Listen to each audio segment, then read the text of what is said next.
Hi, I got the first IPA ever canned by Mystic Brewery. It's called Post-Apocalyptic Xanadu. And it's a triple IPA.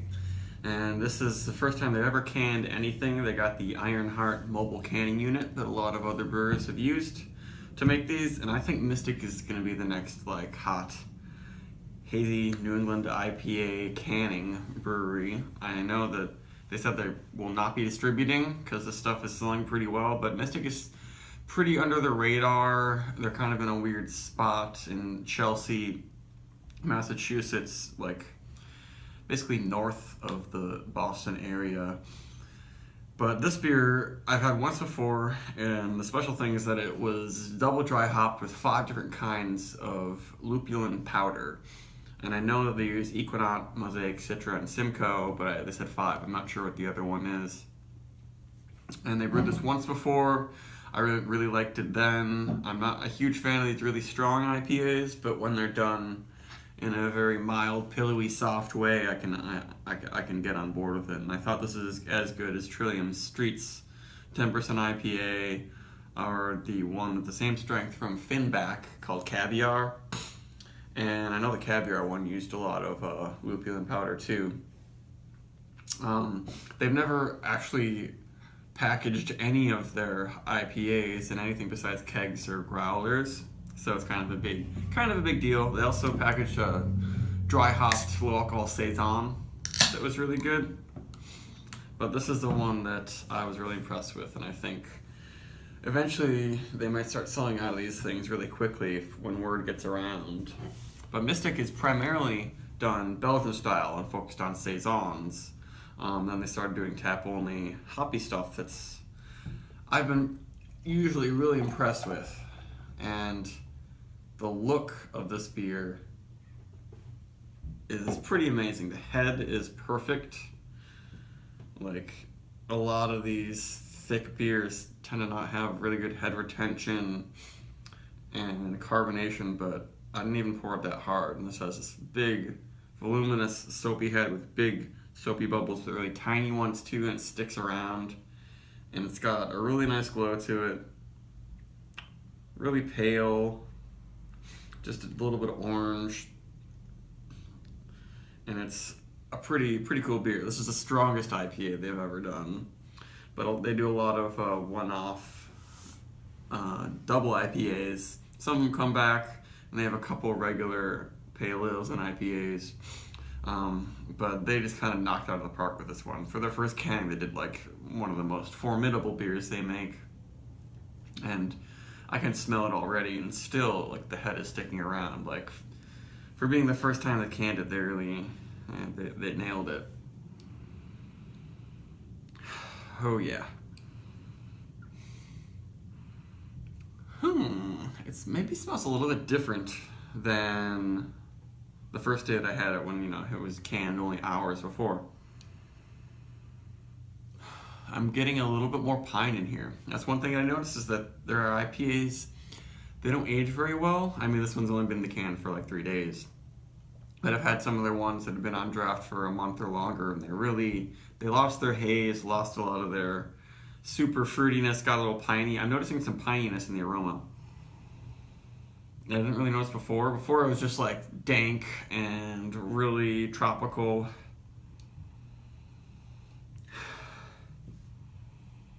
But the amazing thing is that it's not boozy. But we'll see how the taste is. Oh yeah. Still super soft on the tongue. And maybe since this is the first IPA I've had today, I'm noticing a little bit of a hot pininess, just a tinge, but otherwise it's got so many really ripe fruits in it. It's just a mixture of lots of orange juice, grapefruit juice, pineapple juice, peach, mango, a really fruity finish. And just a little bit of heat. I'm getting lots of candy flavors. Yeah, the lupulin powder is definitely shifts things to all these Jolly Rancher flavors and creamsicle.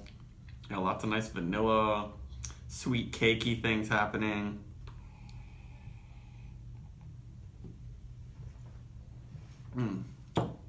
Nice and soft and creamy on the palate. And it's pretty sweet, but it's not sticky sweet. And the bitterness is low enough, though it is a little potent. It's a little bit of a piney, minty thing happening that I thought was more of a dank, oniony, garlicky thing last time I had it, but perceptions can shift. Yeah, that's a very nice beer.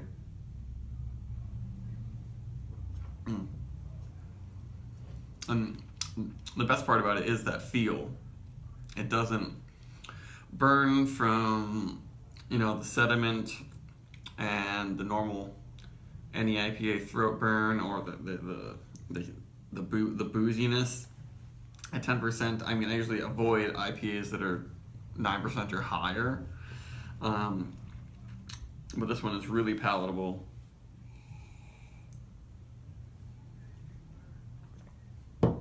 And a really very, very big mouthfeel.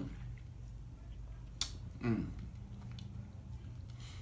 it has just enough of a piney bite, with a little bit of a grapefruit pithiness, but on the tongue it's just a sweet, tropical, citrusy explosion, and it lingers with that. Now I'm getting a little bit of a bitterness and a booze bite, but it's kind of necessary to remind you it's 10% and to cut a little bit of that sweetness.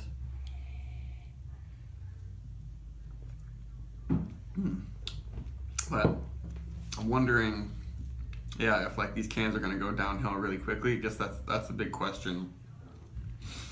Because when I was there, when I was at the brewery and picked this up, I had one of the pale ale Saturation on tap, and it was almost totally clear. They must have brewed the batch a while ago, and it was just sitting on tap.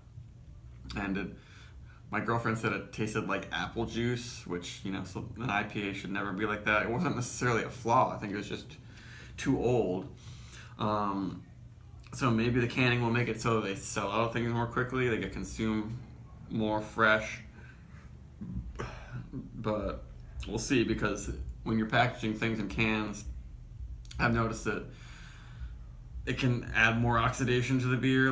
They prevented some oxidation, up until a month in the keg, but with the canning unit, I've noticed with actually some other small brewers who are around here just doing IPAs, like the New England style IPAs, have been doing it for a few years or less, that when their beer is a month old, it gets really dark. It might not have all the sediment fall and everything, but it'll darken and it'll start developing apple-like flavors and not have the fruitiness and the creaminess and the juiciness that it had when it was fresh.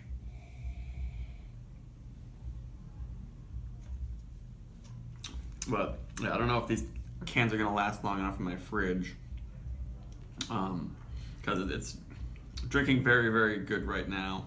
I think most people will be really impressed by this and find it very unexpected.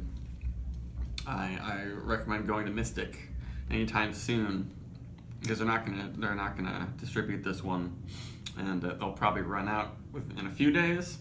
It's still listed on their website.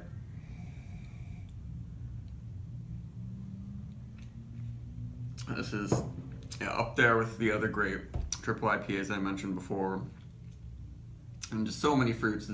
Now I'm getting some bitter texture on the tongue, but the pininess and the pithiness isn't overwhelming. It's staying pretty mild. The yeast almost seems like it has a tinge of a single cut type thing, though I find that the Mystic hoppy beers are usually more fruity and they're not as soapy and pithy. This one's got a little bit of that, but there's still just a myriad of Jolly Ranchers and tropical syrup flavors and super ripe citrus and everything going on.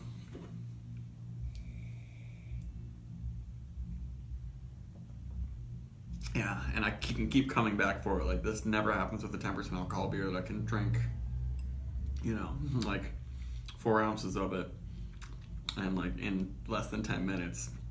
It's kind of amazing how palatable it is, and how the flavors are so present, and it's still got a cap of foam, and it died down, but yeah, there's, at least right now, there is nothing wrong with this beer. It's kind of perfect. Maybe I'll, if it goes way downhill when I have my last one in a week or two, I'll write in the comments or the description section about it. But this is just, they did an extremely good job with the first time canning. I was a little bit skeptical. I knew it was going to be good, but this is at this point at least a better quality like canning and carbonation and head than most Trillium like special one-off beers. No, this one is probably close to a 90 in my book. Highly recommended. Yeah, look out for Mystic and their IPAs. I think they're gonna have more exciting can designs than this one in the future, but this little strip is cool. But that's it. Goodbye.